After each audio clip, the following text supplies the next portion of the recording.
Bonsoir à tous. Je suis Alexandre Barthélémy, directeur des relations entreprises et de la formation continue de Ferrandi Paris. Je vous remercie d'être présent ce soir et je remercie tout particulièrement Monsieur Christian Rimbaud, qui est, comme vous le savez, directeur général des développements des enseignes du groupe Holder et également diplômé de Ferrandi Paris. Alors Christian, vous êtes au sens propre, vous figurez un véritable ambassadeur du groupe Holder puisque vous avez effectué la majorité de votre carrière en gravissant les échelons avec une passion à nul autre pareil. Le groupe Holder, quelques mots quand même pour ceux qui nous écoutent. Alors, le groupe Holder, c'est un groupe qui est centenaire, puisque plus que centenaire d'ailleurs, qui est une entreprise familiale du nord de la France. Comme vous le savez, dans le nord de la France, vous avez un certain nombre de grandes entreprises dynastiques et Holder en fait partie. C'est une entreprise qui est née dans un petit village à Croix. C'était une boulangerie près de Lille, l'année de l'expédition universelle de 1889. Et elle est dirigée par la même famille depuis sa fondation, en l'occurrence la famille Holder, dont le directeur général actuel est Maxime Holder, il incarne la 5e génération de dirigeants de l'entreprise. Depuis l'ouverture de la boulangerie en 1889, vous doutez bien que le groupe s'est bien développé, avec aujourd'hui plus de 12 500 personnes dans le monde, plus particulièrement dans plus de 57 pays, avec une marque emblématique que tous les Français connaissent, peut-être taux de notoriété, j'ai envie de vous dire, de 100%, qui est la marque Paul. Alors, Christian, une première question, on va commencer par le commencement. Vous avez intégré le groupe Holder il y a maintenant 40 ans. Alors avant cela, vous étiez diplômé de Ferrandi. Vous débutez votre carrière au Palais des Gourmets à Parmain, l'île d'Adam. Vous faites votre service militaire et vous y retournez pour consolider les bases du métier. Après, vous faites 2 ans dans le groupe Rallye, dans le secteur de la grande distribution, avant d'intégrer le groupe Holder. Voilà. J'ai envie de vous dire, qu'est-ce qui vous a amené à entrer dans le groupe Holder il y a presque 40 ans Alors, tout d'abord, merci Alexandre de m'accueillir. Bon, il a tout dit, en fait, compte. Il a tout résumé. Non, plus sérieusement, c'est moi qui suis content d'être avec vous aujourd'hui, parce que vous êtes dans une école particulière. Et quand je vais vous dire en quelle année j'étais ici, vous allez dire c'est pas possible. Enfin, j'espère. Moi, j'étais là en 78. Donc, vous voyez, et que je reviens chaque année dans cette école avec la même envie, la même passion que quand je venais jeune étudiant en 78. Voilà, ça c'était le préambule, donc vraiment je suis content d'être là. Alors pour répondre, j'étais pas en train d'esquiver la question. Qu'est-ce qui m'a poussé quand j'étais jeune, plus jeune que maintenant, à rentrer dans le groupe Holder, puisque Alexandre l'a rappelé, c'est toujours important de confirmer ce qu'on peut apprendre dans une école. Et à l'époque, vous imaginez bien qu'il y a eu beaucoup d'évolutions. L'artisanat, si vous sortiez de l'artisanat, vous étiez perçu comme quelqu'un qui avait trahi la profession. Donc, sortant de Ferrandi, j'étais dans une très bonne maison qui malheureusement n'existe plus, le Palais des Gourmets à l'Isle-Adam, Parmain. C'était un ancien chef, Bernard Navillia de Gaston Lenôtre, qui est un grand nom de la pâtisserie française. Et donc j'ai fait un peu plus d'1 an, 18 mois, dans cette pâtisserie qu'on disait, vous savez, à l'époque, on disait pâtisserie fine. Les gens qui travaillaient chez les boulangers, il fallait pas leur parler. Heureusement, c'est fini, cette petite guéguerre. Et j'ai confirmé un petit peu, plus qu'un petit peu, tout ce que j'avais pu apprendre dans cette magnifique école. Et puis après, quand vous êtes jeune, vous voulez, je sais pas, je pense que pour vous c'est pareil, vous voulez faire tout. Mais vous ne savez pas quelle piste prendre. Je vous rassure, c'était pareil en tous les cas pour moi. Et à l'époque, la grande distribution m'interpellait parce qu'il n'y avait pas encore comme maintenant les ordinateurs partout. C'était, vous alliez en artisanat, vous faisiez la comptabilité à la main, les commandes à la main. Et c'était les entreprises, dans les années 82, exactement, 3. C'était une entreprise le groupe Rallye, qu'on pourrait comparer, qui avait été racheté par Casino à l'époque, dans les années 90. Pour un jeune comme moi, là, j'allais apprendre ce qu'on n'apprenait pas encore à l'école, et je crois que vous avez maintenant tous ces modules de formation à côté, c'est-à-dire la gestion, le management. Parce que vous pouvez être un bon professionnel si vous n'avez pas ces outils à côté, financiers, manager. Et pour un jeune comme moi, c'était intéressant de rentrer évidemment dans un monde. Alors là, c'était rentrer dans la grande distribution. À l'époque, c'était là, j'avais plus que trahi la profession, puisque c'est vrai qu'à l'époque, la réputation de ces grandes enseignes n'était pas forcément d'être axée sur la qualité. Et puis, pour revenir à la question, comment, en fin de compte, j'ai rencontré Francis Holder, qui est notre président fondateur dans le groupe Holder. À l'époque, le groupe Holder, je suis rentré, pour vous dire, en 85, il y avait 37 magasins, ou 35. Et maintenant, on est bientôt 1000. L'année prochaine, il y aura 1000 magasins, 400 en France. Je reviendrai peut-être s'il y a des questions de dire, parce que vous pourriez vous dire, mais c'est quoi votre cible en France? Et puis à l'international, où je reviens du Vietnam et du Cambodge, de Phnom Penh, on a ouvert dans le magnifique aéroport de Phnom Penh. On est présent maintenant dans plus de 55 pays dans le monde, avec bientôt 500 magasins. Évidemment, la croissance, elle se trouve à l'international, puisque pour 2000, vous voyez, je vous donne des chiffres, pour l'année 2025, à l'international, on va avoir ouvert 60 magasins. Et 60 magasins, 60 maisons Paul, c'est sur tous les continents, puisqu'on est présent sur les 5 continents. On a ouvert le 100e magasin Paul à Phnom Penh, ça c'est sur l'Asie. J'étais en Afrique dernièrement au sommet à Bercy, Ambition Africa 2025. Comme vous le savez, l'Afrique c'est un continent qui est formidable et qui est en pleine mutation, en pleine révolution économique. J'étais au Nigeria, qui est le pays le plus peuplé d'Afrique, il y a 300 millions c'est une population de 300 millions d'habitants.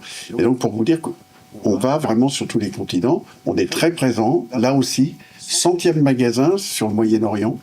On est présent sur le Moyen-Orient, c'est tout petit le Moyen-Orient.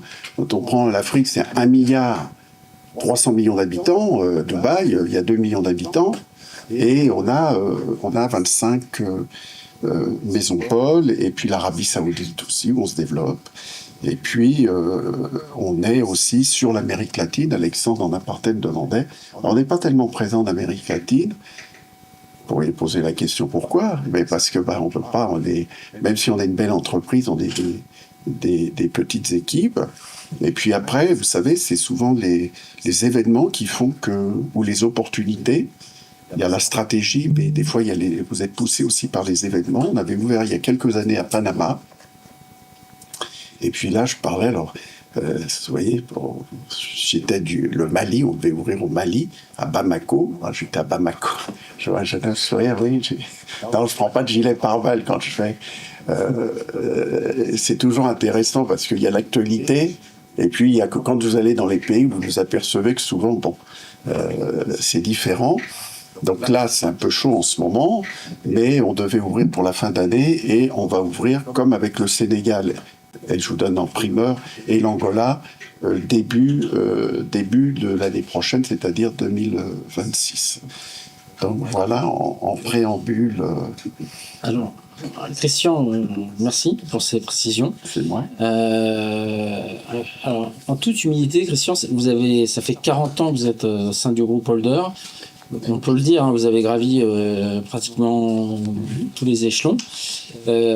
Comment vous expliquez objectivement votre longévité au sein du groupe et puis cette évolution que vous avez eue?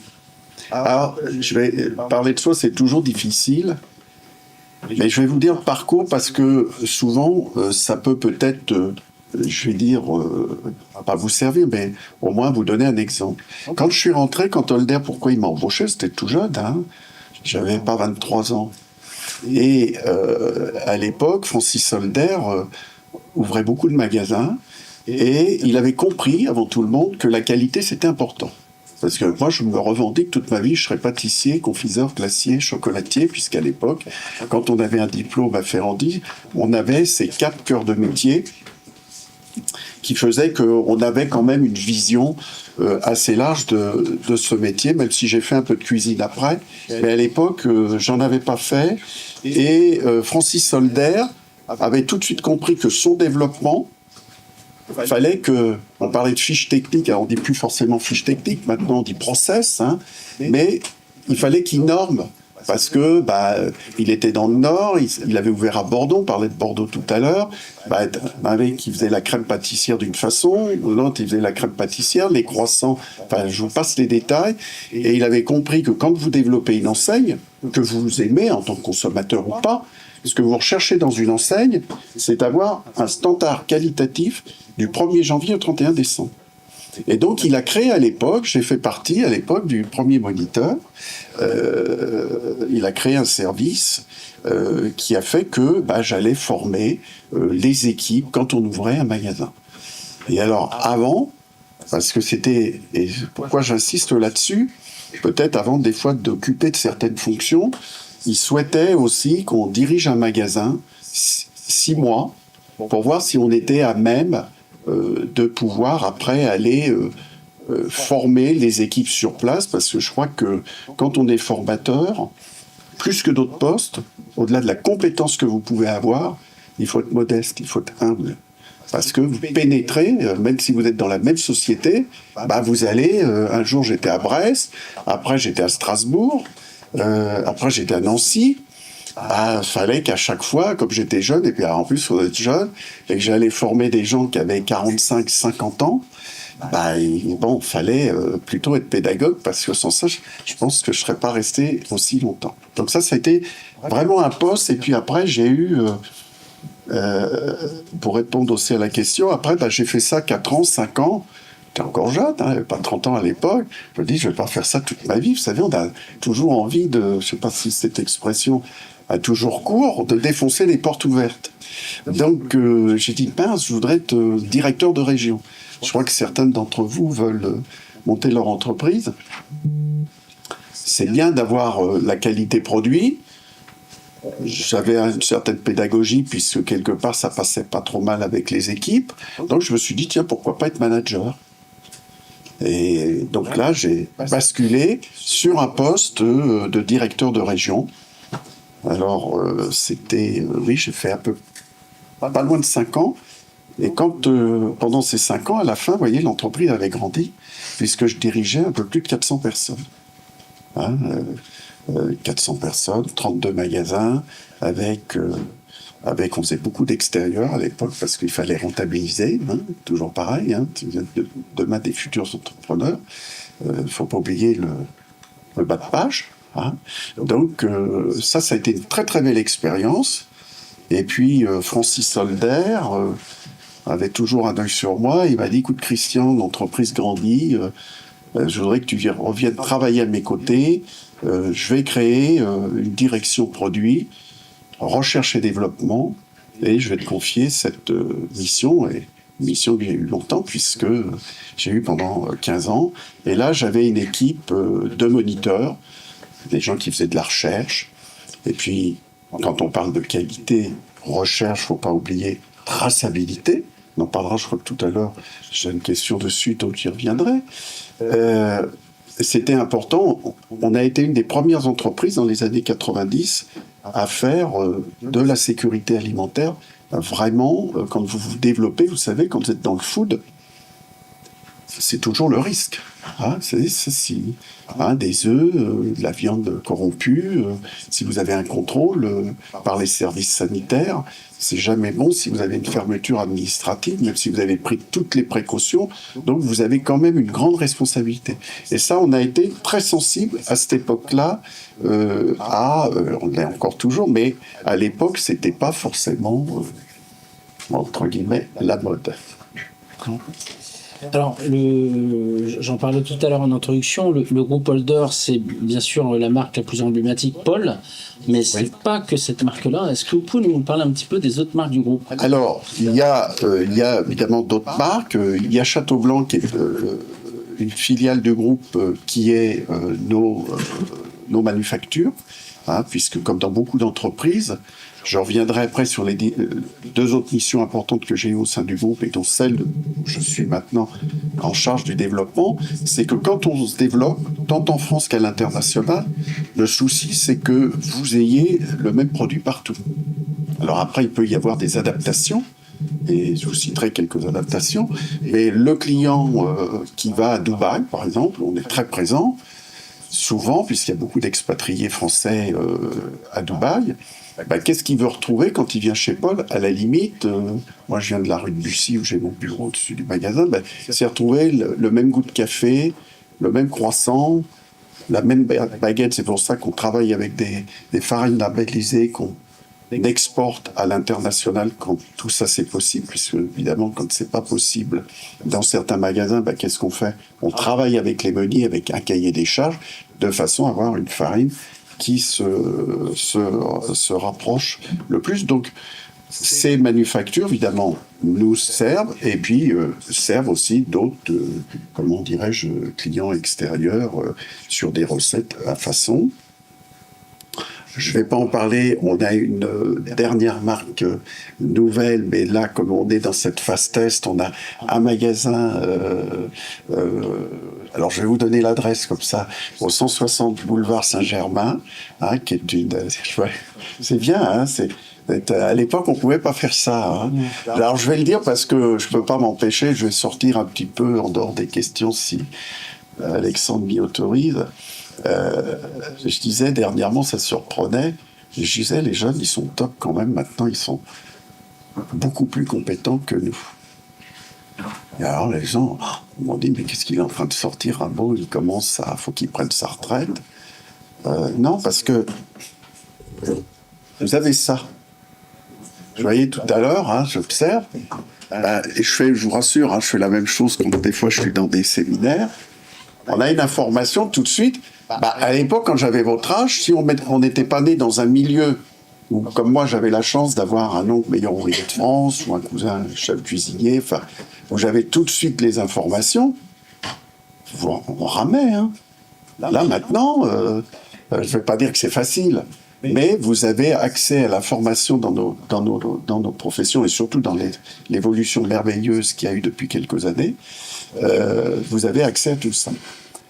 Alors, pour revenir aux différentes enseignes, et puis aussi, on a créé Panetude, ça fait partie, hein, c'est notre cabinet d'ingénierie. Parce que pour avoir des magasins, on le verra, je crois qu'il y a une petite vidéo qui va passer après, vous allez voir, on essaye d'avoir une uniformité en termes d'enseigne, l'ADN de la marque. Alors après, je crois qu'on le voit dans une ou deux petites vidéos, puisqu'il y aura 2 vidéos, il faut qu'il y ait un fil rouge. Maintenant, dans chaque pays, de plus en plus, on essaye d'être perçu comme une entreprise qui est agile et s'adapte de façon à faire que quand vous montrez un magasin, ça devienne un lieu de rendez-vous. Puisqu'à l'international, la cible est différente puisqu'on fait beaucoup plus de restauration, salon de thé, que peut-être on pourrait le faire en France, et ça s'explique, comme disait Alexandre, on a fêté nos 136 ans l'an dernier, et qu'il est toujours plus difficile de faire évoluer une maison de restauration en France au sein de quelques boulangeries Paul. Ça a été difficile parce qu'on est perçu comme le boulanger de quartier ou le boulanger qu'on va retrouver dans les centres commerciaux, ou des fois, et ça a été un choix, que nous assumons et que j'assume, être aussi sur les sites de transport. Alors le groupe Holder se revendique ouvertement comme un ambassadeur du savoir-vivre et du bien manger à la française. Comment ça se manifeste dans la chaîne de valeur du groupe, depuis le sourcing des matières premières jusqu'à la création de produits? Déjà, il y a la sélection des matières premières. Parce que je crois qu'on peut être un bon professionnel dans la catégorie où on se trouve, parce que pour moi, c'est pas antinomique, je l'ai dit tout à l'heure, on peut travailler dans la grande distribution, on peut travailler dans des enseignes, on peut être aussi à son compte comme artisan, et tout ça, c'est très méritant. Ce qu'il faut essayer dans chaque domaine dans lequel on va essayer de s'investir, c'est de se dire est-ce qu'on respecte un certain fil rouge. Donc pour moi, c'est les matières premières. Ça, c'est important. Une bonne farine, des bons beurres, même la qualité de l'eau. J'étais sur un comité stratégique dernièrement où la qualité de l'eau, il faut y veiller parce que c'est pas gagné. Donc toutes ces choses-là, ça c'est la première des choses. Après, c'est la compétence. C'est de recruter. Et puisque comme nous, on a beaucoup de partenaires à l'international, c'est pas nous en propre.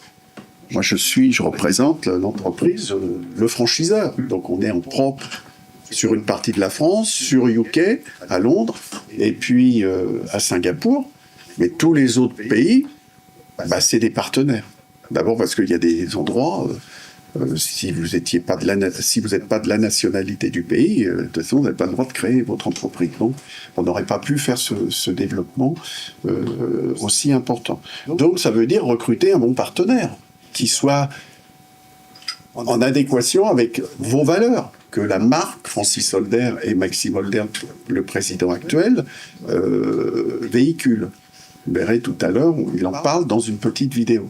Donc ça, c'est important. Donc quand on a les matières premières, la compétence, il y a la formation. Parce que vous pouvez être bon, mais c'est comme si vous, demain, vous créez une marque, et puis vous avez plusieurs magasins, vous allez voir que les gens, ils pensent pas comme eux, ils pensent, mais comme vous, puisque vous êtes le créateur. Donc là, il va falloir qu'on forme aussi leurs équipes. Et ouvrir un pays, c'est 12 semaines de formation au niveau des staffs qui vont venir en France ou à Londres pour justement s'imprégner de l'ADN de la marque. Et puis alors après, vous pourriez dire, ça y est, c'est fini. Non, ça serait trop simple. Il faut trouver le bon emplacement. Et c'est ça le plus difficile. Trouver l'emplacement. Il y a quelques années, un grand chef d'entreprise qui disait l'emplacement, toujours l'emplacement. Vous le voyez dans Paris, alors je ne vais pas citer, des fois vous avez un morceau de rue, ça marche, puis vous faites 50 mètres, je vois que des sourires derrière, donc vous avez déjà observé, vous avez déjà un œil curieux qui vous a déjà interpellé, même moi je ne saurais pas vous l'expliquer. J'ai le magasin de Paul Bussy, il y a un côté ça marche, de l'autre côté, vous voyez, je vous donne un tuyau, c'est rue de Seine. Tous les magasins depuis 30 ou 40 ans que je connais ce quartier, montent des affaires, ça coule. Et pourtant, il y a 10 mètres. Donc, il faut avoir un peu de pif.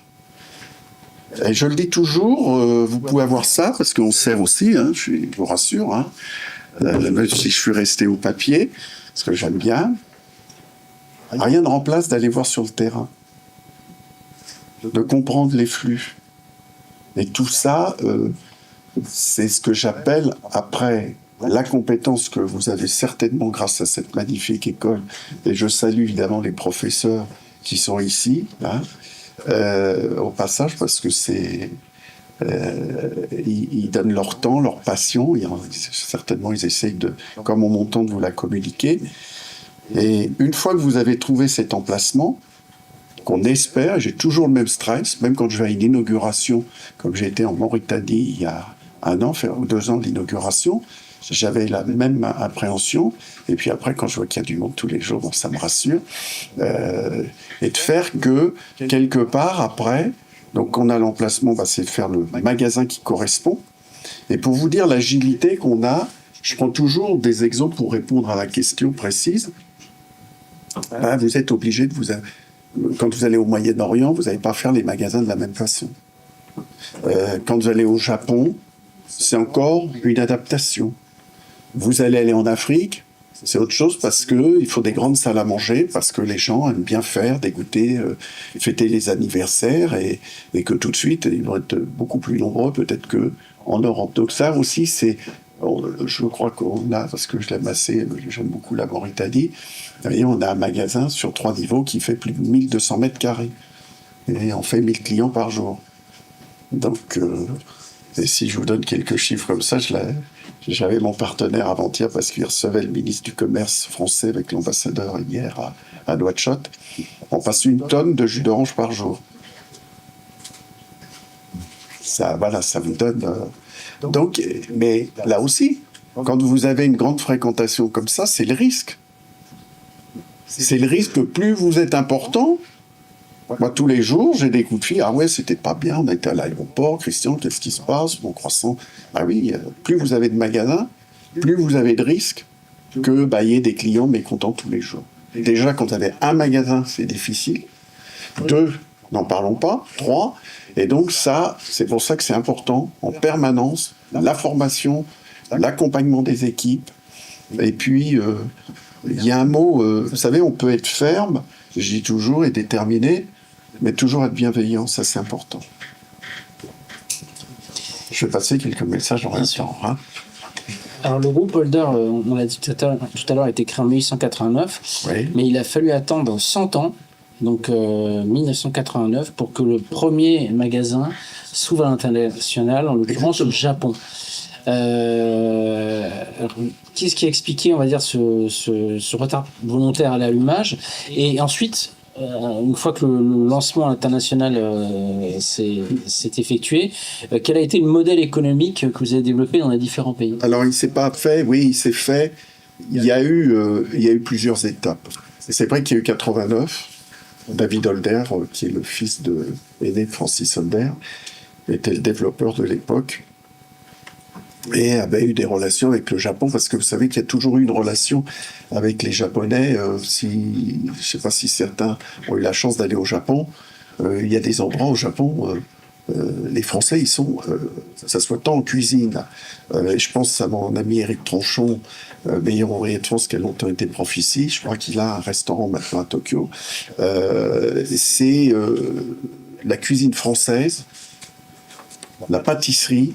Je ne vais pas tous les citer, alors je vais faire attention de ne pas trop citer, parce que quand on cite et qu'on en oublie, ça fait des malheureux. Mais le Japon, c'est vraiment... ils sont très rigoureux et ils ont un profond respect pour l'art de la cuisine française.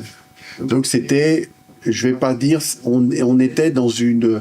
À l'époque, les Gaston Lenôtre, Paul Bocuse, un grand professionnel, un maître à tous, allait aussi à cette époque-là. Donc, vous savez, vous surfez souvent dans la mode du moment.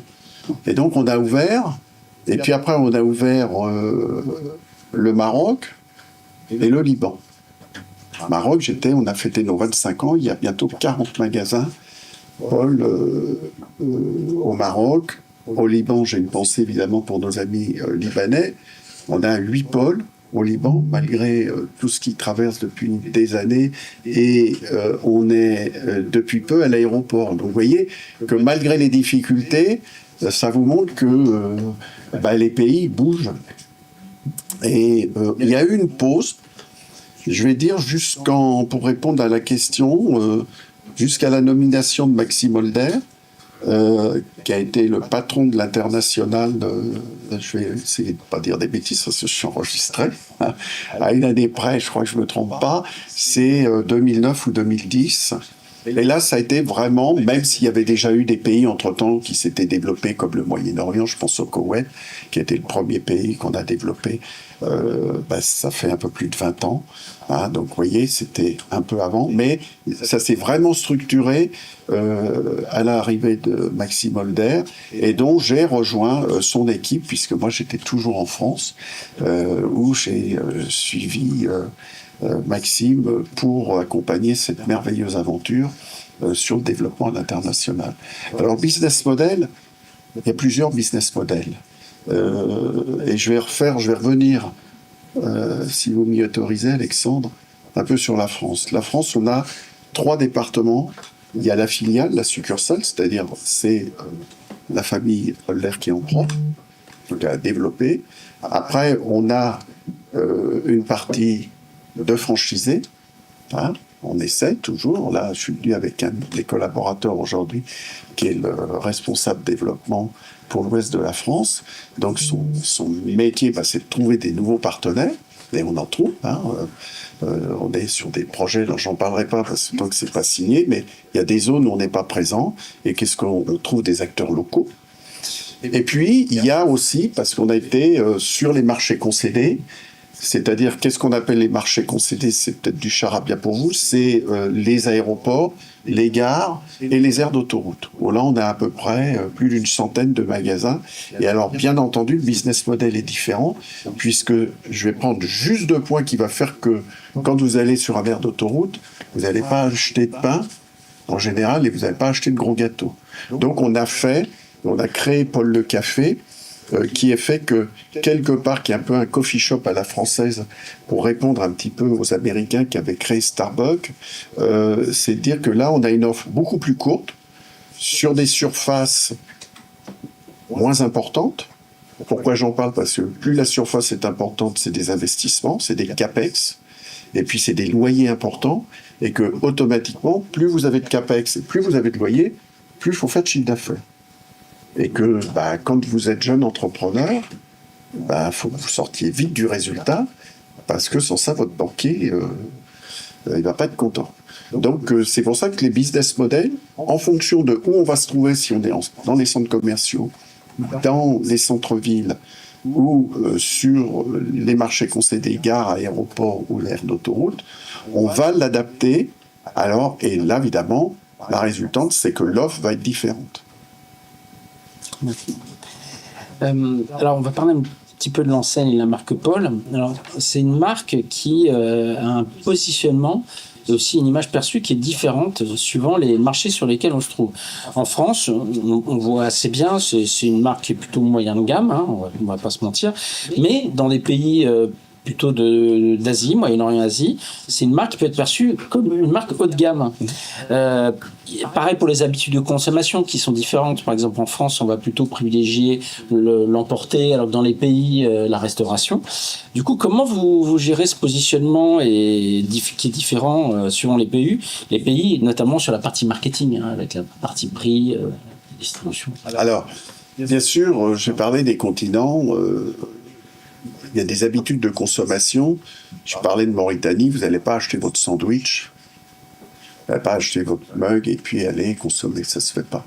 Même beaucoup de pays d'Afrique, ou même en Asie, dans certains pays, c'est pas la coutume. Donc on a développé des salons de thé, bien entendu très importants, et puis dans les habitudes de consommation, il faut faire aussi très attention, parce que je vais parler du Maroc. Alors, au Maroc, ils mangent beaucoup de pain. Hein, on doit faire, je vais vous donner un chiffre, je crois que sur le chiffre d'affaires, on fait un peu moins de 20%, on fait quand même près de 20%, je devrais dire plutôt, en boulangerie. Mais si j'avais ouvert des boulangeries au Moyen-Orient, ils ne mangent pas de pain. À Dubaï, je pense à nos amis dubaïotes, je fais 1,5% de mon chiffre d'affaires en boulangerie. Si j'avais fait que du pain, si j'avais pas fait une étude du marché, c'est pour ça que tout à l'heure je reviens. C'est important d'aller sur le terrain, d'aller sentir quand on développe dans une zone qui est pas référente à ce qu'on pourrait vivre en Europe, et même quoi qu'en Europe, hein, quand vous êtes à Athènes, c'est pas la même chose que quand vous êtes à Londres ou quand vous êtes à Budapest. Donc là, l'étude de marché, c'est là. Et au-delà des études, je vais me répéter, c'est aussi de voir comment les autres ont fonctionné au milieu du food. Hein. On analyse aussi comment fonctionnent les boulangers locales, s'il y en a, s'il y a déjà eu des enseignes, parce qu'on n'est pas tout seul. Il y a d'autres enseignes que vous connaissez, que je connais bien. Les dirigeants, on se regarde mutuellement. Et puis après, que le meilleur gagne. Alors c'est vrai que à l'international, on a plutôt positionné, parce que les CAPEX sont très importants, quand je parle CAPEX, c'est les investissements, on fait en général de la restauration beaucoup plus importante et avec des produits locaux. Alors on va parler un petit peu du groupe Holder. Je disais tout à l'heure, Holder c'est un groupe familial comme peut l'être les Muliez avec Auchan, ou même les Michelin avec Michelin. Comment se manifeste le management familial au sein de l'entreprise? Alors ça c'est une question, c'est toujours difficile à répondre parce que moi en plus je suis pas un bon référent. Dire si ça fait 40 ans que j'y suis, j'ai du mal, hein, je vous rassure. Hein. Ça fait 47 ans que je travaille, ça commence à faire. Je confirme. Mais je peux vous dire que si on est passionné et que si on est dans l'action en permanence, alors ça va vous paraître peut-être bateau ce que je vais vous dire, ça passe très vite. Donc, vous lancez pas, mais ça va vite. Alors comment le management? Moi j'ai eu la chance, peut-être, d'être embauché par mon fondateur. Après, quand j'étais directeur de région, d'être parrainé par le directeur général de l'époque, qui est en retraite maintenant, et puis après de rebasculer avec Maxime Holder, qui est maintenant aux commandes. Certains vous diront c'est difficile de travailler pour une famille. Moi, j'ai pas ce sentiment-là parce que peut-être, à contrario, j'aurais peut-être du mal à travailler dans un très très gros groupe où quelque part je vais pas connaître mes dirigeants ou être associé à la politique ou à la stratégie. Mais là, encore une fois, il n'y a pas de... j'étais dans le groupe Rallye, c'est sûr qu'à l'époque, vous vous rendez compte, c'était déjà une entreprise de 30 000 personnes. En 2 ans, j'ai croisé de loin le président parce qu'on n'avait pas accès. C'est sûr que quand vous êtes dans une entreprise avec des petites structures, parce que la boulangerie, salon de thé, restaurant, quand le plus gros, on va arriver à une centaine de personnes. Donc ça reste, même si c'est, comment dirais-je, important, vous avez une proximité. Moi, j'ai mon bureau, le matin, je vais boire mon café avec les équipes. D'abord parce que j'en ai besoin. C'est important. Et ça, faut jamais se couper du terrain. Là aussi, je parlais d'aller analyser le terrain, mais les équipes, on fait rien sans ces équipes. Donc, vous pouvez être le plus beau, la plus belle de la Terre. Si vous entraînez pas quand vous êtes à la tête d'une brigade, alors je sais pas si on dit toujours brigade, bah, si ça passe pas, bah, ça va être difficile. Et c'est là où il faut être agile, parce qu'on fait tous des erreurs, moi le premier. Hein. Bah, il faut vous réviser votre communication, votre façon d'être, ça c'est important. Alors, au sein de Ferrandi, on parle beaucoup et on milite beaucoup pour le développement de la RSE. Oui. Comment ça se manifeste au sein du groupe Holder, la RSE? Alors la RSE, on va mettre une... Cela, on mettra le petit film après, parce que... mais je pense que, je ne sais pas si c'est à l'écran. Alors, en fait, ça va là. Donc, la RSE, il y a plusieurs formes, et puis je ne vais pas vous faire comment ça s'appelle, un cours sur la RSE, mais il y a une chose... alors peut-être on peut mettre le... Non, ça c'était le dernier film. Oui, c'est le dernier. Oui, ça c'est le dernier. Bon, c'est pas grave, on s'en fiche. Non, on va mettre le RSE. Il y a... Donc vous voyez par exemple la RSE, c'est remonté en culture. Je prends quelque chose, nous, on a pris un engagement avec, je crois, c'est 12 agriculteurs en France, on maîtrise la production de blé. Ça, c'est important. Par exemple, le bien-être animal. Moi, c'est quelque chose, quand on me dit, bah oui, bon, alors je suis pas un extrémiste, mais c'est important, vous voyez. Donc, toutes ces thématiques, on est dedans, et non, parce que vous avez un schéma qui va arriver. Voilà. Bon, je sais pas si tout le monde voit. Je vais me lever comme ça sera alors. Ah oui, mais ils vont plus me voir. Ah ouais. Ah, bon, bon, vous voyez, hein, je peux pas faire ce que je veux.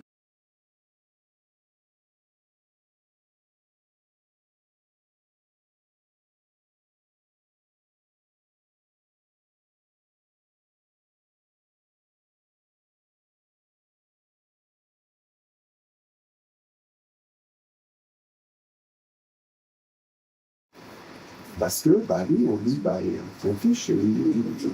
Quand vous êtes à un moment donné un entrepreneur, il faut répondre au plus grand mal. On me dit, oui, mais nous on n'aime pas. Oui, c'est lui qui ne mange pas bien. Alors il s'interdit d'aller dans l'enseigne, puisque quand vous faites le choix d'être comme nous présents, on traverse 400 magasins. Alexandre l'a rappelé, dans différents, en banlieue, Paris ou dans des capitales régionales, ça nous oblige aussi à répondre au plus grand nombre ou dans les aires de transport. Et puis, vous avez entreprises citoyennes. Et ça, c'est vraiment, et vous avez vous voyez, on parlait de l'emploi, c'est faciliter l'accès à l'emploi, c'est l'amélioration de la qualité de vie au travail. Ça, c'est des vraies thématiques. Je pense que vous êtes jeune, vous choisissez plus forcément une entreprise pour sa réputation au niveau qualité, vous aussi, c'est quoi le package derrière? Est-ce que c'est une entreprise citoyenne? Il y a une quinzaine d'années, on avait signé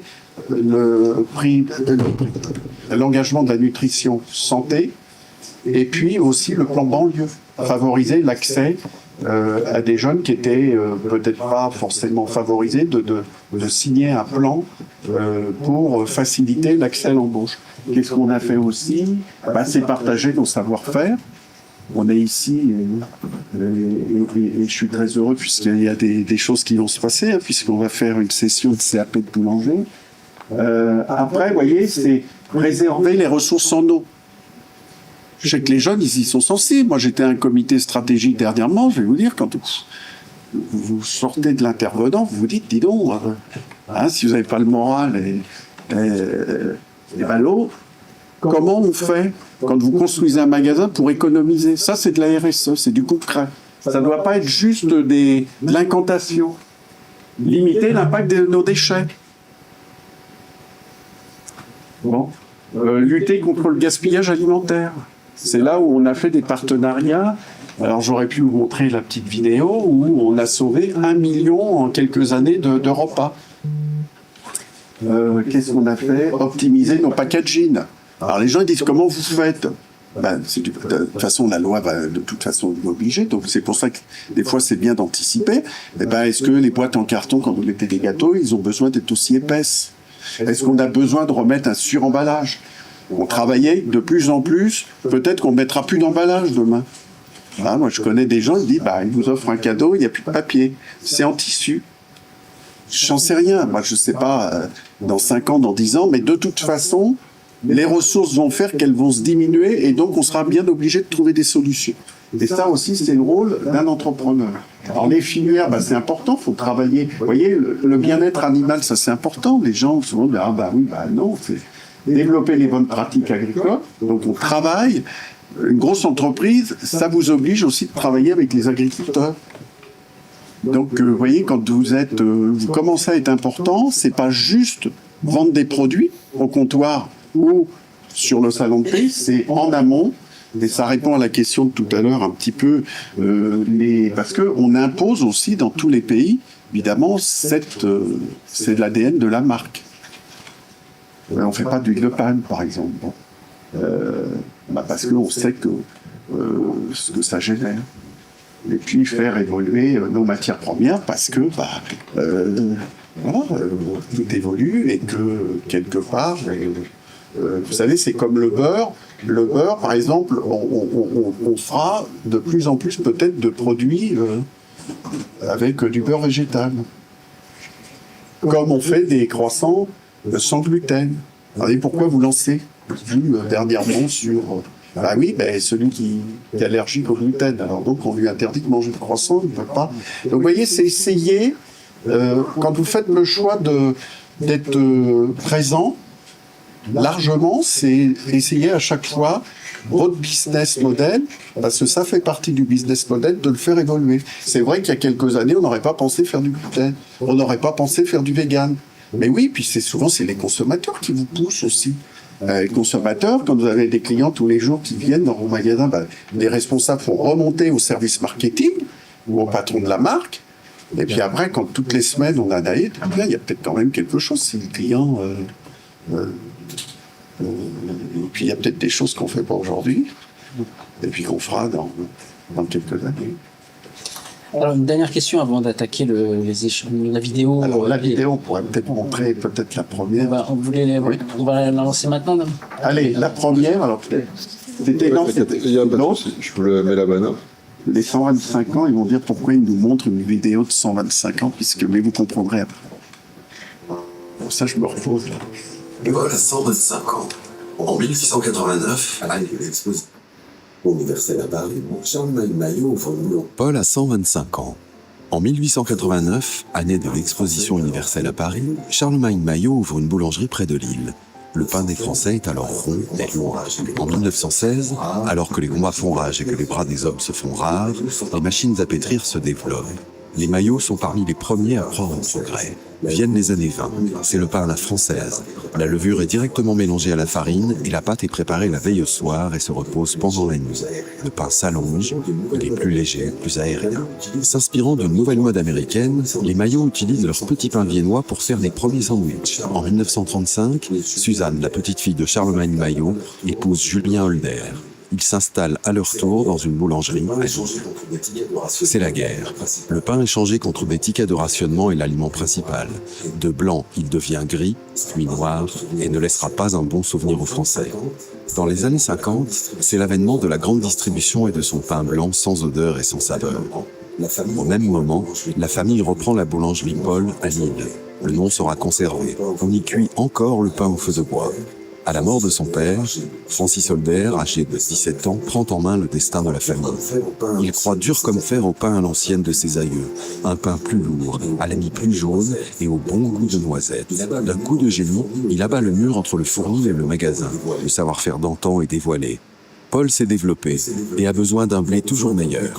En 1980, avec l'aide de 300 agriculteurs, il exhume une variété de blé aux qualités boulangères et meunières exceptionnelles, cultivée dans le respect de l'environnement. Le bon pain, c'est de la farine et du temps. En 1987, Paul ouvre le premier salon de thé au sein même de la boulangerie. On peut y déguster pâtisseries traditionnelles, mais aussi tartes et quiches qu'on ne faisait alors qu'à la maison. La boulangerie devient un lieu de vie, plus gourmand qu'un café, plus accessible qu'un restaurant. Paul a l'intuition que le monde entier veut goûter à l'art de vivre à la française. Osaka, Londres, Dubaï, Singapour, Athènes, Moscou, Washington voient s'installer la célèbre petite devanture noire.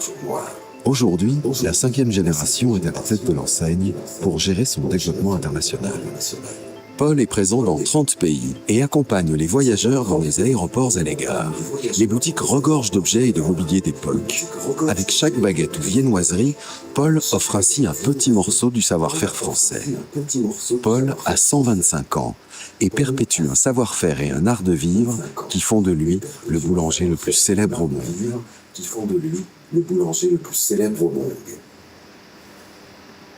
Alors c'est intéressant parce que... Merci beaucoup. C'est intéressant parce que vous voyez,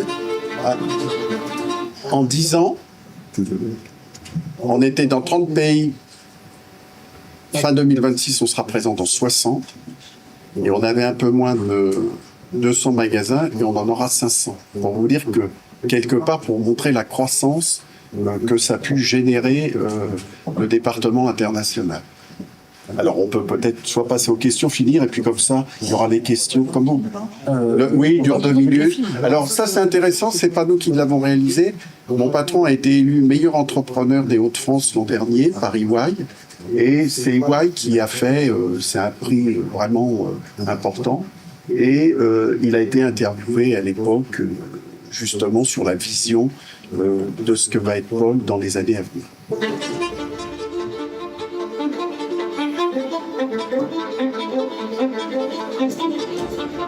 Bonjour, je m'appelle Maxime Holder, j'ai 55 ans. J'ai rejoint l'entreprise familiale il y a 28 ans en tant que responsable de magasin. J'en assume la direction générale depuis 2023. Vous connaissez le groupe Holder pour sa marque emblématique qu'est Paul, développée aujourd'hui dans une 50aine de pays. Mais il y a aussi une activité B2B sous la marque Château Blanc qui consiste à livrer des produits en restauration hors domicile en France et à l'international.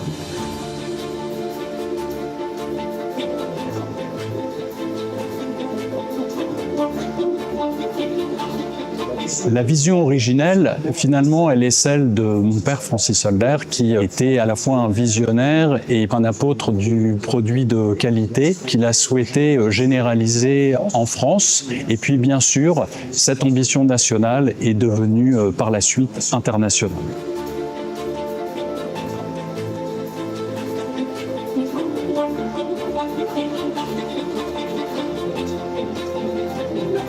Ma vision de demain, elle consiste à avoir envie de continuer cette aventure qui est quasiment mondiale aujourd'hui, avec un déploiement de l'ordre de 2 à 3 nouveaux pays par an, au-delà déjà des 54 pays dans lesquels nous avons la chance de nous développer. Ce développement international passe aussi par des pays dans lesquels nous n'avions jamais rêvé d'aller, tels que par exemple l'Arménie ou la Mongolie. Nous avons déployé un autre concept qui s'appelle Paul le Café, qui est un peu une réponse des Français au coffee shop à l'américaine, sur lesquels nous devrions avoir 70 emplacements déjà fin 2024. Enfin, ma vision de demain, c'est de faire bénéficier de cette expérience à d'autres marques qui commencent à nous rejoindre avec cette ambition de vivre l'international.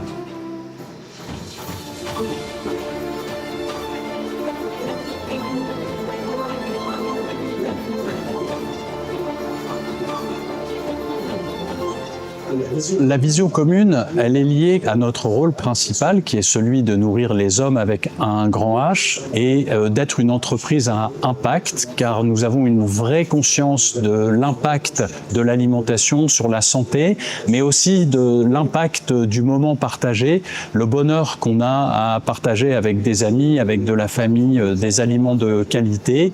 Et tout ça nous a engagés à devenir une entreprise à mission.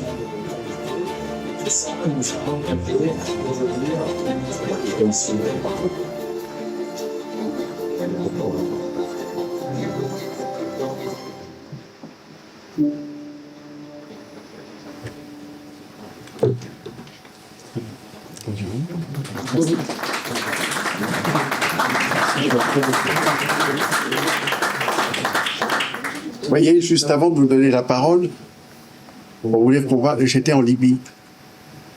Dernièrement, on va ouvrir à Tripoli. Je suis content parce que la première fois que j'avais été à Tripoli, c'était en 2013 et c'était pas facile, hein, parce que c'était après la chute du colonel Muammar Kadhafi. C'était, je peux vous dire, aller en Libye, pas grand monde allait là-bas. Et j'avais tout de suite perçu l'attente des futurs consommateurs, parce que les gens, les habitants sont contents de voir aussi qu'il y a une forme de renouveau au niveau de toutes ces marques, et pas uniquement Paul, hein. Évidemment, moi je parle de Paul aujourd'hui parce que je suis là, mais c'est aussi des fois une ouverture, je veux dire, dans différents domaines, tant que ça soit dans le food, le fashion, et évidemment d'autres marques que vous connaissez, que je ne vais pas citer. Alors, on arrive au terme de cet entretien. La dernière question que j'ai envie de vous poser, c'est quel conseil vous donneriez à nos étudiants ici réunis, également futurs diplômés, qui seraient intéressés à l'idée de travailler au sein de votre groupe? Alors déjà, je ne donnerai pas de conseils. Parce que quand j'avais votre âge, j'en voulais pas. À qui je disais ça dernièrement, en début de semaine, où j'étais interviewé. Je dis, moi, les conseils, c'est... J'avais 20 ans, 18 ans. Maintenant, qu'est-ce que je peux, au travers de ce qu'on a... j'ai fait un peu plus, je crois, 45 minutes, Alexandre me questionne, c'est de vous faire partager une expérience. Après, qu'est-ce que je peux dire dans ce partage d'expérience pour durer? Parce que durer, c'est vrai que c'est long, 40 ans, 47 ans après l'agression. Pourquoi on a duré si longtemps? Je crois qu'il y a un moteur qui s'appelle la passion. C'est pas un vain mot, hein. Surmonter les obstacles, c'est ça la passion. Après, c'est l'envie. Je me lève tous les matins avec la même envie que quand j'avais votre âge. Alors souvent, les gens disent, tu fais comment? Non, je bois pas, je fume pas, j'aime mon métier. J'aime ce que je fais. Il y a aussi un mot, mais je sais qu'ici vous y êtes attaché, donc là je prends pas de risque en le prononçant, la valeur travail. C'est pas un gros mot, moi. Dernièrement, un ministre me dit, mais pourquoi vous ne prenez pas votre retraite? Mon assistante qui me suit depuis 40 ans. Donc il me supporte, hein, depuis 40 ans. Elle dit, parce que nous, on aime ce qu'on fait. Donc après, voilà, je suis pas en train de dire, des fois, on a envie aussi plus de repos. Mais la valeur travail, c'est important, la valeur travail. Et puis surtout, peut-être, je sais pas si je vous les donne dans l'ordre, hein, mais c'est le dernier point. Alors évidemment, il y a l'aspect économique à prendre. C'est une fois qu'on s'est fixé une ligne. Enfin, moi, j'aime bien le terme de fil rouge. Essayer de s'y tenir. De se dire, on est jeune en général, c'est essayer de tâtonner. Est-ce que je vais être chef d'entreprise? Est-ce que je vais être professeur? Un jour, on me dit, puis attendez, les professeurs, on valorise pas assez les professeurs. Ça fait 3 fois que j'en parle. Parce que je trouve qu'on ne rend pas assez hommage au corps enseignant, cette magnifique école et de tant d'autres. On peut être artisan, on peut faire comme moi, faire le choix de travailler pour une grande entreprise. Il n'y a pas un métier ou un choix qui est mieux ou moins bien que l'autre. C'est surtout qu'est-ce qui va vous correspondre si vous avez évidemment le choix de le faire. Hein? Et puis en plus, vous êtes d'une génération, mais j'en finirai là-dessus avant de vous laisser la parole, où moi, quand j'étais ici, bientôt c'était une punition dans les années 70, début 80, vous étiez cuisinier, boulanger, pâtissier. Alors pâtissier, ça allait. Hein. Alors boulanger ou boucher, c'était les deux métiers.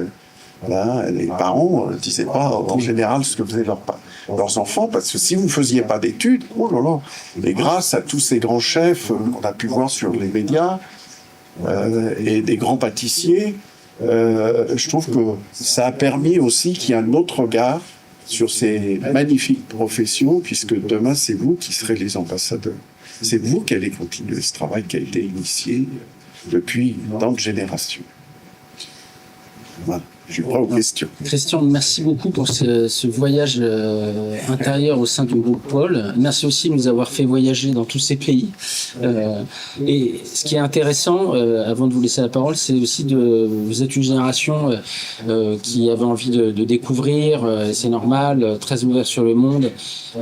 J'ai envie de vous dire, le groupe Paul, c'est l'illustration qu'on peut évoluer, changer, mais dans la continuité d'un grand groupe. Donc j'espère que cet échange a suscité un minimum une curiosité de votre part, et j'espère pour certains peut-être un début de vocation. Donc sans attendre, on va passer la parole. Je vais vous passer la parole. Donc, si certains veulent des questions, on va avec Jardin.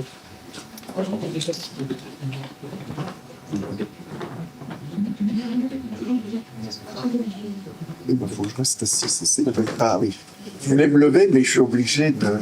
Parce que je crois que je n'ai pas salué, évidemment, les personnes qui sont dans ces Bordeaux et Rennes. Donc j'adresse évidemment un salut à nos amis bretons et bordelais. J'avais une question par rapport à vos enseignes ouvertes à l'étranger. Est-ce que ces cas-là, vous faites des partenariats avec des producteurs locaux, par exemple pour les produits frais? Parce que j'imagine que du coup, pour rapporter des produits frais français, en plus de représenter un coût, c'est important. C'est aussi un carrière assez important. Alors c'est une bonne question. Il y a plusieurs questions, hein, mais c'est bien. C'est une très très bonne question ce que vous venez de... Parce que là, on touche à la qualité et à l'économie. Bien entendu, on ne fait pas venir nos fruits et légumes de France. On ne fait pas venir dans les pays où on a le droit, puisque dans certains pays, on a le droit de faire venir de charcuterie. Mais alors, qu'est-ce qu'on a fait? On a déterminé des cahiers des charges.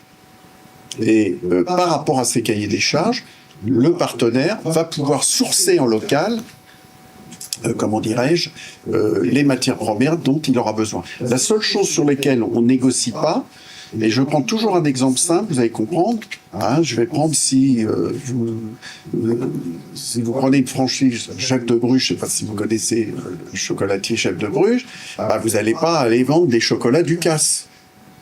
Donc ça veut dire que nous, si vous venez pour manger un croissant Paul, on a des articles phares qu'on a décidé de faire que dans tous les pays du monde, ça soit les mêmes. Un peu comme les chocolatiers.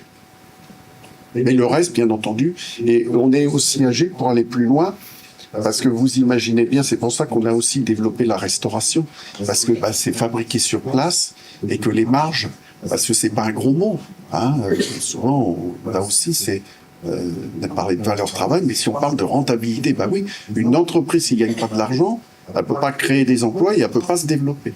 Donc, c'est trouver le bon curseur comme vous venez de l'évoquer. J'avais une question par rapport à une franchise. Vous l'avez développé sur plusieurs branches. La franchise, comment vous faites pour être sûr de la qualité des quantités que vous allez mettre? Non, il y a des... Ils sont bons, hein. C'est rendir, non?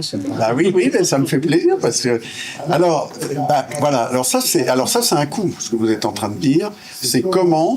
Parce que je dis toujours à mes amis que je connais qui... Alors, on va pas citer de marque, mais qui vendent des lunettes, hein, dont un je connais très bien, qui est très connu. Je dis, en fin de compte, toi, ton métier, c'est facile. Alors, je suis enregistré, je ne devrais pas dire ça. Quand je dis c'est facile, c'est que quand on transforme du blé avec de l'eau, de la farine, pour faire du pain ou de la pâtisserie ou du traiteur, c'est que tous les jours, on recommence. Quand on reçoit des produits manufacturés, vous n'avez plus qu'à mettre, je vais dire, dans les rayons, c'est plus facile. Alors, il faut être commerçant, bien entendu. Donc là, on a des équipes. Parler de formation, avant d'ouvrir un magasin, les gens vont venir en France ou à UK pour se former sur nos fondamentaux. Après, il va y avoir un accompagnement par rapport à des directeurs de zone quand on ouvre dans le pays, s'assurer que quelque part il y ait une conformité. On parlait du service marketing. Alors le service marketing, il va contrôler est-ce que la charte graphique est bien respectée, et puis après on a des moniteurs produits ou qualité qui vont eux aussi être amenés à aller en visite de contrôle. C'est-à-dire qu'en permanence, il faut. Et puis on a la chance aussi, ça c'est grâce. Mon patron en permanence, il regarde, vous savez, les notes Google. Vous, je pense que moi, alors je suis pas encore, je regarde pas assez, mais je pense que vous êtes tous à même, maintenant, je pense, à plus regarder les notes Google quand vous choisissez une enseigne, de dire est-ce que les notes, elles sont au rendez-vous en termes de commerce, de qualité, d'atmosphère, enfin bon, d'expérience client, pour reprendre un mot à la mode. Donc ça, bien entendu, on le suit. Et c'est vrai que c'est pas facile. C'est un combat de tous les jours.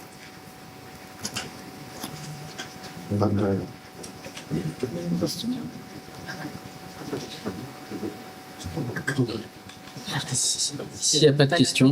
Ah, Non.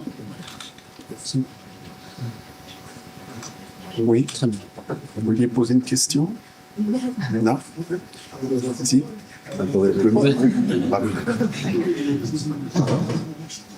En général, après, ça se c'est pour les 3-4 premières questions. C'est quoi votre intérêt d'ouvrir autant de boutiques dans d'autres pays? Et est-ce que ça a l'intention de marcher? Est-ce que vous pensez que ça va marcher dans autant de pays? Alors, oui, il y a plusieurs questions là aussi. Pourquoi on va? Oui, vous auriez pu dire, à la limite, quand Francis Solder, c'est la question du reste qui s'était posée à une époque, puisque vous avez 40 ans de vie dans une entreprise, je veux dire, quand il a eu, je crois, c'est quand il a eu le 200e magasin, on va dire, tiens, pourquoi? Après, c'est parce que, quelque part, vous savez, je pourrais citer des belles jeunes entreprises qui sont en train de se développer à l'international.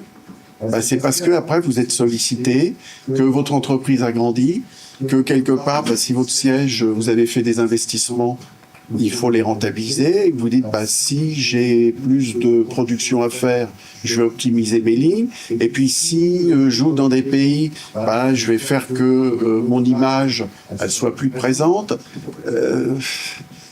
Et c'est vrai que des fois, pour répondre à votre question, les premiers pays qu'on a développés en Afrique, c'était le Maroc.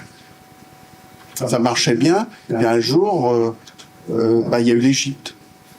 Et puis après, quand on a le premier pays qu'on a ouvert en Afrique subsaharienne, c'était moi qui ai ouvert, c'était un boulanger, et j'adore Paul, Christian.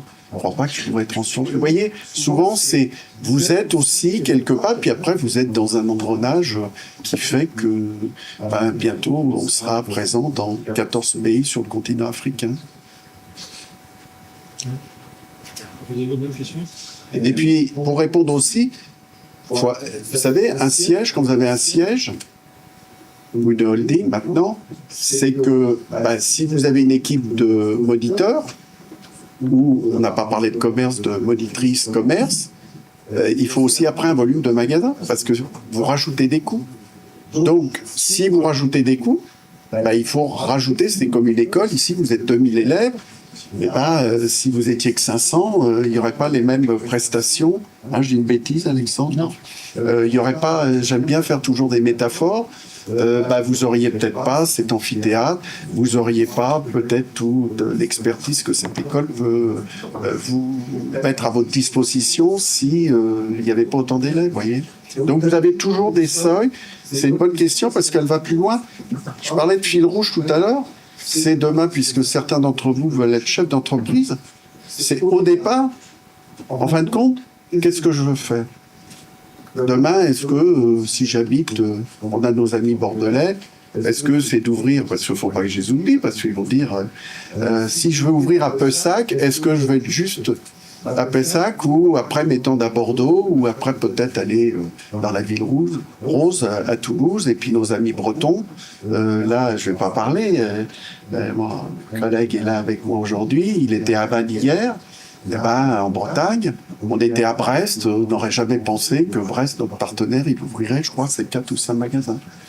Vous voyez, souvent, des fois, c'est parce que des événements font. Oui, allez-y. Une deuxième question, c'est quand vous ouvrez un étude dans deux pays, est-ce que vous créez des nouveaux produits pour ces clients-là, c'est singulier? Oui, est-ce que vous gardez quand même la même gamme de produits? Alors, on a les produits incontournables. Ça se discute pas. Je veux dire, si le partenaire vient, Christian, on va pas mettre la baguette tradition, on va pas mettre le croissant de pain au chocolat et que, voilà. Après, c'est une bonne question parce que je crois qu'il faut jamais arriver, et ça c'est mon avis, dans un pays, il faut se fondre. D'abord parce que je trouve que partout dans le monde où j'ai été, on apprend, je voulais vous dire, partout on apprend.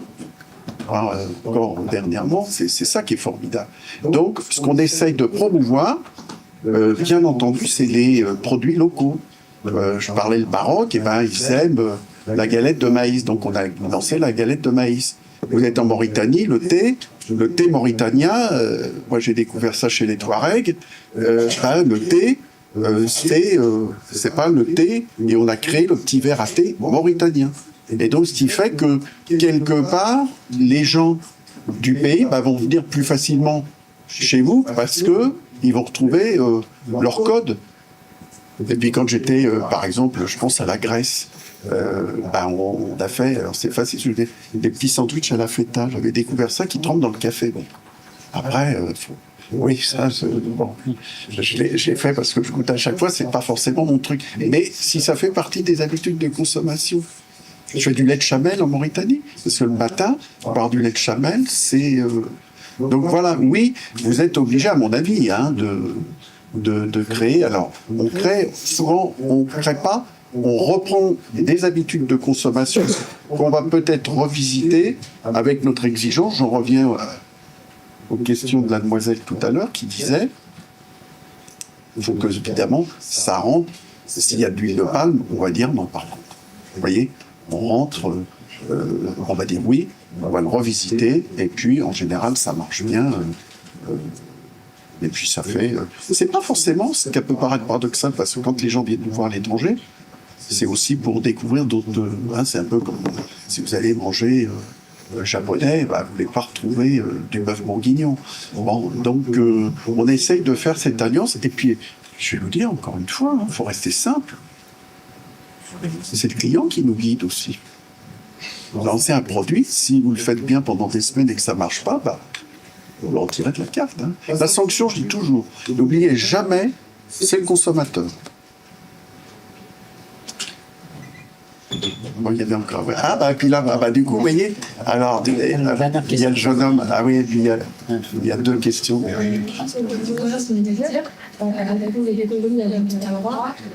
avez dit la baguette de poisson, les croissants, voilà. Et c'est sûr quand un magasin qui est un petit peu à la France, il y a la confiance de passer, il y a des choses faciles. C'est ça aussi un peu chocolat. Alors, présence de lait, ça je vais vous répondre. Le produit, oui, bien entendu, on peut l'appeler chocolatier. Et je crois que c'est Montpellier, ça vient de Montpellier. Vous avez suscité. Oui, vous avez raison, parce que dans certaines régions de France, on est très attaché. On est à Bordeaux, on fait le Cadelet.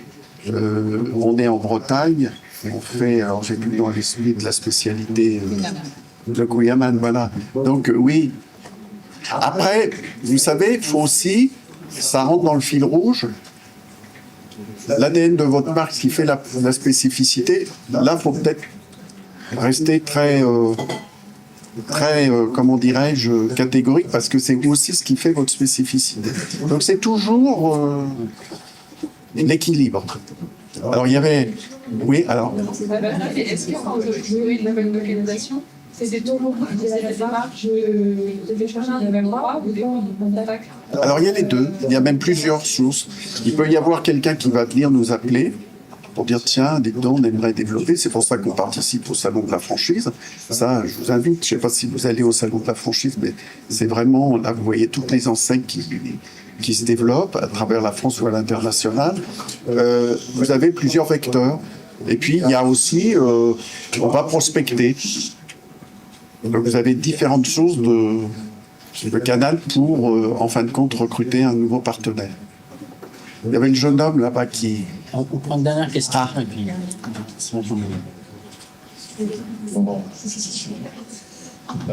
je voulais savoir quelle scène vous remarquez qui m'a marché le mieux et aussi vous voulez partir dans quel marché précisément pour 2026 2030. Ça, c'est une bonne question aussi. Alors aujourd'hui, les marchés, quand vous entendez qu'est-ce qui marche le mieux, parce que je vais préciser votre question, c'est le chiffre d'affaires, c'est... Non, c'est, je veux dire, en gros, c'est les plus les grosses méga, genre les grosses villes, en New York et tout, ou à travers la France, je veux dire. C'est en termes de chiffre d'affaires. Alors, en termes de chiffre d'affaires, aujourd'hui, parce que je n'ai pas le droit de révéler trop de chiffre d'affaires, mais les pays où on marche le mieux en chiffre d'affaires, c'est au Moyen-Orient. On fait des scores énormes, hein, et le continent africain. Le continent africain. Non, parce que c'est ce que j'ai dit en introduction tout à l'heure, on va sur les 5 continents. Après, vous savez, vous avez la croissance, elle est liée aussi au potentiel. Vous allez, je vois par exemple, on est en Roumanie, à un moment donné, quand vous avez fait une trentaine de magasins, vous savez que vous n'en ferez pas plus parce que vous répondez par rapport à la cible de clients. Et puis si vous allez au Nigeria, j'ai cité le Nigeria, c'est sûr que c'est un pays de 280 millions d'habitants. Dans 30 ans, ils seront 500 millions au Nigeria. Là, on peut dire que la croissance, si on fait bien notre job, normalement, notre partenaire, il va avancer. Pour juste vous citer un exemple, il est parti en 10 ans, il avait 2 restaurants, des magnifiques restaurants, il en a 24. Parce que c'est vraiment... Abuja et Lagos, c'est... J'avais une autre question. Non, ça, allez-y. Comment vous marquez une image premium en France, qui est un marché assez saturé par la boulangerie, et je pense que Paul, vous avez quand même énormément de concurrence. Et je peux prendre un exemple ici. La majeure partie des élèves qui avec moi, au lieu d'aller à Paul, qui vont plus aller à une boulangerie. Du coup, comment vous marquez une image premium, on va dire, de Paul? Alors ça, vous venez de le dire, mais ils ont travaillé de venir à la conférence. Hein. C'est bien, c'est une bonne question. Alors, la boulangerie en France, il y a l'artisanat qui reste, puisque je crois que, on va dire des chiffres, mais je crois que c'est encore plus de 30 000 artisans. Donc Paul, c'est rien. Hein. Enfin, quand je dis c'est rien, on est 400. On est compte. Donc l'artisanat reste important. Et puis, à citer, hein. Mais alors si je me lance, il y a Eric Kaiser qui fait un super travail, il y a Gontran Charrier, il y a Copain, que je connais, qui a rencontré ce matin. Moi, vous savez, je vais vous dire, je trouve que c'est bien. On ne pourra jamais dire, plus il y a de compétition, plus ça nous oblige à nous bouger. Si vous avez le monopole, en général, quand vous avez le monopole, vous vous endormez. Donc moi, quelque part, mes compétiteurs, bravo, d'abord s'ils sont là, c'est que ça correspond aussi à une cible de clientèle. Et puis on s'observe, on se regarde, et puis et on essaye, comme vous dites, de faire que pourquoi les jeunes vont peut-être moins venir chez Paul. Ça, c'est une bonne question. Ça, c'est le directeur de la marque qui doit, avec le marketing, alors c'est plus mon métier, je l'ai fait à une époque, qui doit bien entendu s'intéresser. Et pour vous répondre à une question, après le Covid, j'avais lancé, quand j'étais le patron de Pôle France, j'étais le DG de Pôle France pendant 6 ans, parce que c'était difficile pour les étudiants, et j'avais lancé une formule, le sandwich à 5 €.